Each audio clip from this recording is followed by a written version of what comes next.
ดีนะทุกคนวันนี้สิมาสอนวิธีรีเซ็ตเครื่องหรือว่าขึ้นค่าจากโรงงานเนาะก็คือเป็นการลบข้อมูลออกในเครื่องทั้งเบิดเนาะเนื่องจากว่ามันช้ามันตายหมอสิรีเซ็ตล้างเครื่องเนาะตัวนี้เป็น Huawei Y6s เนาะสำหรับรุ่นอื่นๆก็แล้วก็แบบเดียวกันเนาะเพราะว่ามันเป็นการรีเซ็ตในการตั้งค่าตอนแรกเขาเข้าไปที่การตั้งค่าเลยทุกคนตัวนั้น Huawei Y6s เนาะเขาไปที่ระบบเนาะมันจะมีคำว่ารีเซ็ตลืมบอกว่าตอนแรกถ้าไม่มีกิ๊ก Gmail อยู่หรือว่า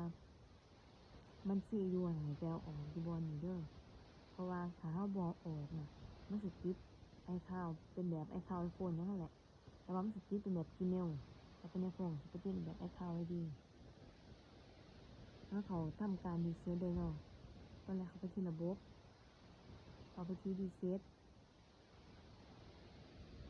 มันจะมีสามเมนูให้เลือกเนาะรีเซ็ตการตั้งค่าทั้งหมดการรีเซ็ตการรีเซ็ตการตั้งค่าเครือข่ายเนาะรีเซ็ตโทรศัพท์เป็นอย่างจะเป็นการเขาจะเอาทุกเทิงเนาะรีเซ็ตการตั้งค่าเครือข่ายเนาะ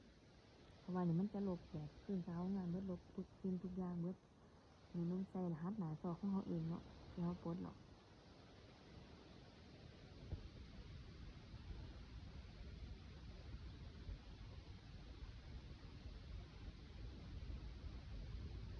เราทำการรีเซ็ตมันทุกคนเนาะ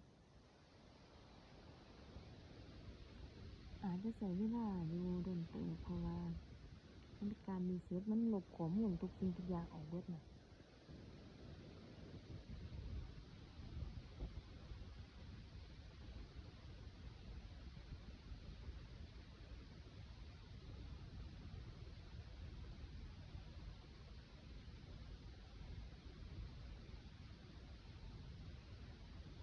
มันก็บ่คือกันเนาะแต่ว่าท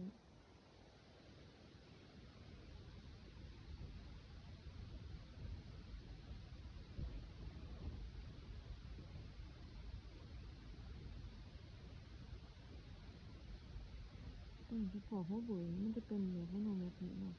แต่ที่ว่าส่วนของ Oppo หยังก็น่าจะเป็นในการตั้งค่าคือกัน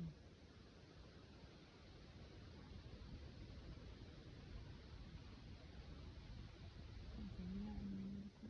เพราะว่ามันรีเซ็ต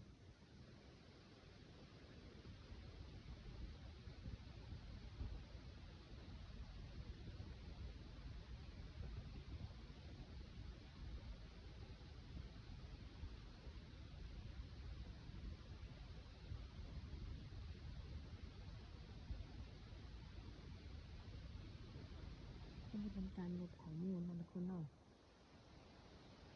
อาจจะใช้เวลาหนึ่ง